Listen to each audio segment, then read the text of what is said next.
માતા એ જ બાળકની પ્રથમ ગુરુ. સંસ્કારદીપ વિદ્યાલયમાં સ્વામીની ધન્યાનંદ સરસ્વતીજીએ આપ્યો બાળ કેળવણીનો મંત્ર. ઉત્તમ પરિવાર ઘરની સ્ત્રી દ્વારા જ બની શકે છે.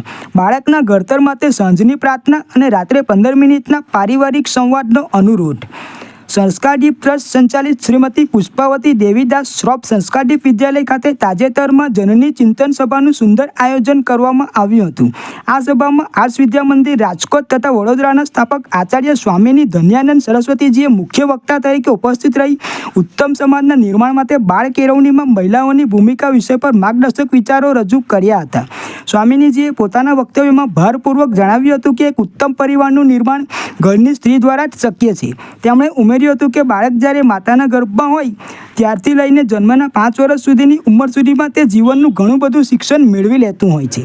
આથી બાળકના શરૂઆતના વર્ષોમાં માતાની ભૂમિકા અત્યંત મહત્વની બની રહે છે. ઉત્તમ સમાજની રચના માટે તેમણે 2 પાયાની બાબતો પર ભાર મૂક્યો હતો. સાંજની પ્રાર્થના. સમયની સાથે આપણે ગમે તે ધર્મ, સંપ્રદાય કે સમાજના હોઈએ, પરંતુ બાળકોમાં સંસ્કાર સિંચન માટે સાંજની પ્રાર્થના આગ્રહપૂર્વક કરાવવી જોઈએ. વિચારોનું આદાન પ્રદાન. રાત્રે ઘરના દરેક સભ્યએ ઓછામાં ઓછી 15 મિનિટ એકસાથે બેસીને પોતાના વિચારોનું આદાન પ્રદાન કરવું જોઈએ. આ પ્રકારનો સંવાદ પરિવારમાં આત્મીયતા વધારે છે. આ ચિંતન સભામાં ઉપસ્થિત વાલીઓ અને મહિલાઓએ સ્વામીજીના વિચારોને મન ભરીને માણ્યા હતા અને તેને અમલમાં મૂકવાની ખાતરી આપી હતી.